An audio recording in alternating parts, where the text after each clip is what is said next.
स्वागत है दोस्तों सबसे पहले मेरे यूट्यूब चैनल में एक बार फिर से। इस वीडियो में हम बात करने वाले हैं मराठों के पतन के कारण के बारे में कि इनका कारण जो है पतन का क्या बना।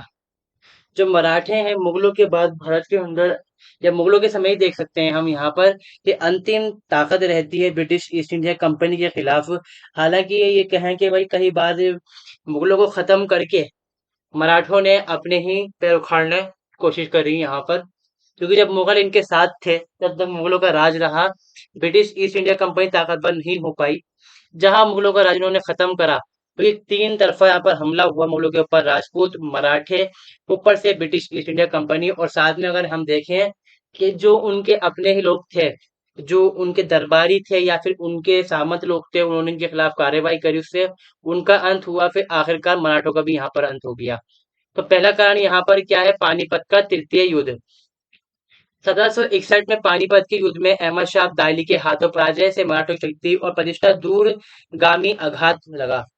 इससे क्या हुआ? जब अहमद शाह अब्दाली ने हमला करा, इनके तीसरी जो जंग होती है यहाँ पे पानीपत की, इसमें मराठे हार जाते हैं और उनकी शक्ति को साथ लग जाता है। और यहाँ पर एक तरह से कहते हैं कि टर्निंग पॉइंट होता है, ये एक मोड़ आता है जहां पर फिर आगे मराठा शक्तियों में कोई बदलाव, ताकत उनकी बढ़ती ही नहीं है बिल्कुल भी।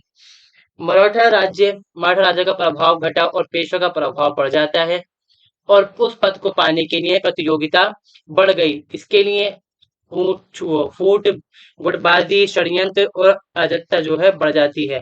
देखिए, जो राजा होता था वो अपने रहकर राजा, सीधी बात है। जो पेशवा था ना, उसकी गद्दी यहाँ पर अलग थी। मराठों ने अपना संगठन बनाया अलग अलग राजाओं ने मिलकर, और उसको कहा गया मराठा संगठन या फिर गठबंधन। उसका जो हेड होता था यहाँ पर, जो मुखिया था, उसको कहते थे पेशवा। अब पेशवा की जो पोस्ट है, जो गद्दी है, वो यहाँ पर ऐसी बन गई कि हर कोई उसकी लिए गुटबाजी करेगा, षड्यंत्र करने लग गए थे आपस के अंदर। यानी कि ये लोग आपस में ही लड़ने लग गए। कुछ पेशवा विलासी निकले, बाद में पेशवा पर मराठा नेताओं पर नियंत्रण स्थापित हो गया तथा वे प्रत्येक सरदार को पसंद कर रखने में अयोग्य हो गए।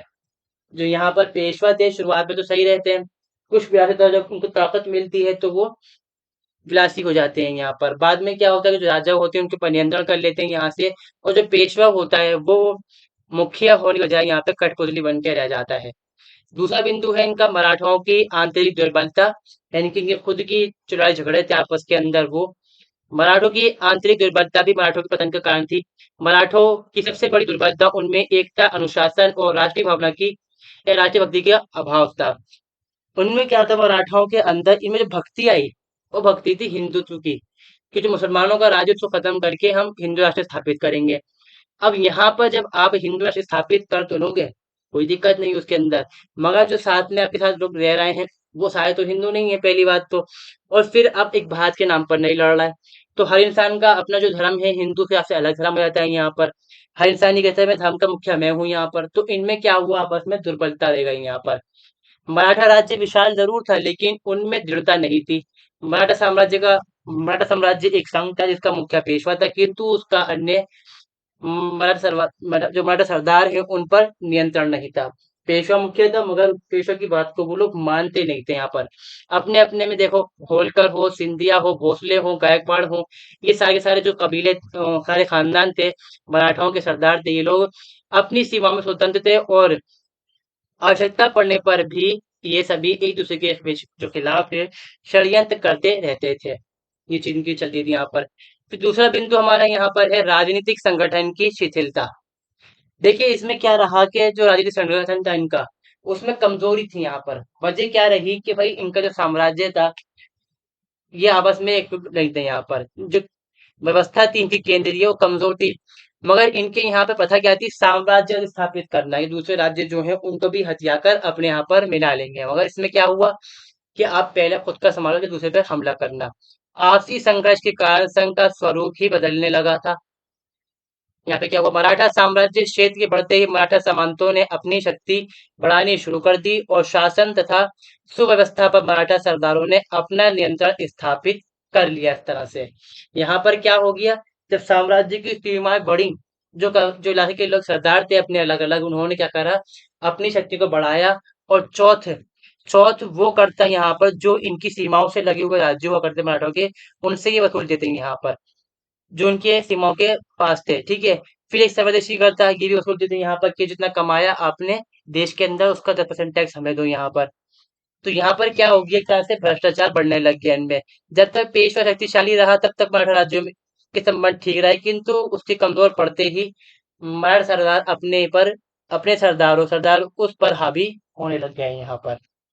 जब होलकर और सिंधिया का बाजीराव द्वितीय पर अधिकार करने के लिए संघर्ष होने लगा तो पेशवा ने अपनी सुरक्षा के लिए बेसिन की संधि यहाँ पर कर ली और अंग्रेजी सेना की मदद से पुनः पुणे पर प्रशासन स्थापित किया अपना। और इस तरह से क्या हुआ, मुझे मराठा थे उनकी जो राजनीति थी उसमें जो अंग्रेज हैं उनका दखल होना शुरू हो गया यहाँ पर। तीसरा कारण है यहाँ पर आर्थिक कारण। निरंतर युद्धों में मराठा की आर्थिक दशा खराब होती गई। वे अपने साम्राज्य में कृषि, उद्योग और व्यापार का विकास नहीं कर पाए। साहेब प्रथा ने कंपनी और कंपनी ने मराठा राज्यों का दिवाला ही निकाल दिया, जिसके कारण मराठा साधन संपन्न नहीं हो पाए। देखो यहाँ पर क्या हुआ कि युद्ध होते हैं तो खर्चा चाहिए युद्ध करने के लिए। पैसा कहाँ से आएगा, जो टैक्स लगाएंगे कर लगाएंगे, चाहे चौथ हो चाहे वो स्वदेशी कर हो, वो सारा सारा लगा तो रहे हैं ये, मगर वो सब जा रहा है युद्ध करने में, किसके खिलाफ, मुगलों के खिलाफ।